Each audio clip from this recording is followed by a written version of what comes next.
Well, good morning, everybody. Bright and early here at Spa-Francorchamps once again, this time for qualifying 2 and Group B getting us underway this time. Of course, we saw plenty of action yesterday, and certainly Tim Tramnitz back again at the top. And he's getting a little bit used to it too after setting the fastest times in the morning test in certainly Wednesday. We came then yesterday, where he once again did exactly the same in collective test 2. And following that of Rafael Camara's fastest lap in collective test 1. He would then go on to take P1 in qualifying and surpassing all the groups, becoming the fastest man between both Group A and Group B, and therefore he now holds on to pole position with his group forming in behind him when we go racing tomorrow. That, of course, deciding Saturday's morning race. This qualifying session, though, in particular will decide the race later today. So naturally now we'll see Group B head out. Obviously roles reversed as opposed to what we saw in qualifying yesterday.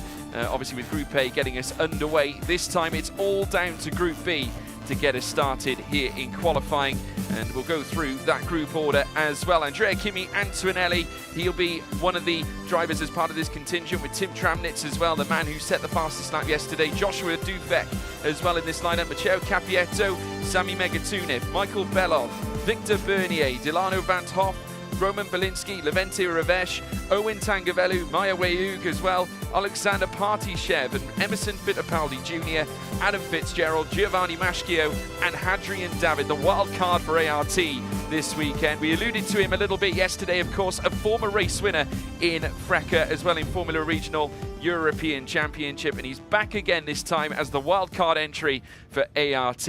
Great to have him back as well as part of this championship.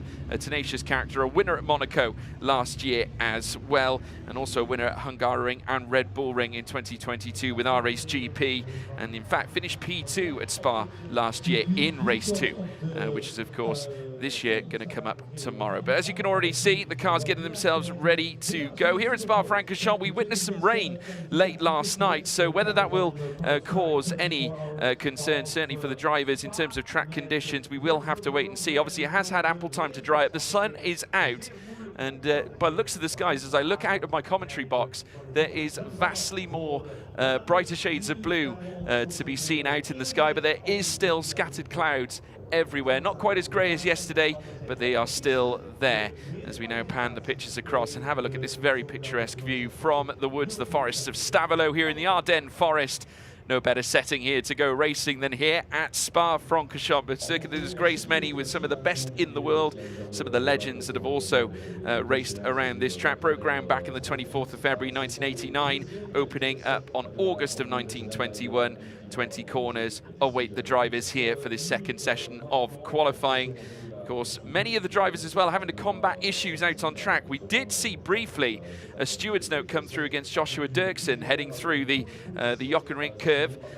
It was then taken back, and of course losing out the time that would have garnered him a P3 in yesterday's session. He went down to P5 just briefly, but the stewards reversing the decision and therefore deeming that it was a valid lap. So he does regain that P3. So great news for the Paraguayan heading into this one. Not so much good luck certainly for Marcus Amand, of course, the man who is part of the Sauber Driver Academy. He sustained a 2-place grid penalty after impeding a faster car, that being Matthias Zagazzetta, through turn 19 at bus stop. We of course saw many cars getting a little tied up through that final sector as well, but it's now all up to the drivers this time around. A new fresh day, the spectators out in force as well. It's a very, very busy weekend.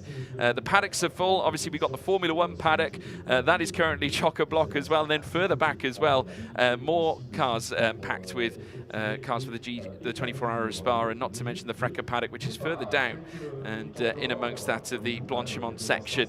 So every ounce of the circuit being utilised here this weekend, and there you can see the Formula Regional cars currently sat in the pit lane getting ready to go out for the start of this session. Now the timer is ticking downwards as we speak. We are into the within 50 minutes, and race control have deemed it a wet track. So going back to what I was saying with the rain last night, it has played a factor certainly as far as race control are concerned. So they have deemed it a wet track here today. So it certainly won't necessarily be the grip levels that we saw from yesterday's sessions, and we might not necessarily see the 215s that we witnessed yesterday as well. So more onus on the drivers now to manage the situation. There you can see the damp patches as well.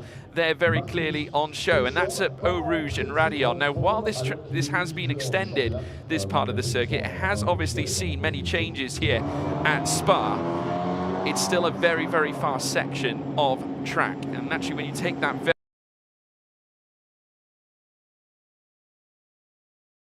set you off. So again, the drivers still have to manage that very fact as well. And now you can see them making their way out onto the circuit. There is the MP Motorsport cars, of course. All three of them will be part of this particular session. I'll see how they get on as well. All of them will be looking to try and gain something positive, of course, being that of Sami Megatuniff, Delano Van 't Hoff, and that of Victor Bernier. There you can see them now making their way out of the pit escape, heading up towards the Kemmel Straight and towards Les Combes. So, who's it going to be? Obviously, there you can see the drivers already warming up the tyres, very conscious of the fact that they need to try and get as much stickiness onto the compounds as possible, onto this Pirelli rubber. Pirelli rubber, of course, representing right through the weekend. So, after speaking to the drivers on the way in after the collective test, they've said that it's not too difficult to manage, given the fact that it's the same manufacturer pretty much across the board here this weekend. So, no concerns in terms of cross-matching rubber out on track. So, let's wait and see who comes out on top. There is, of course, the two Trident cars making their way through.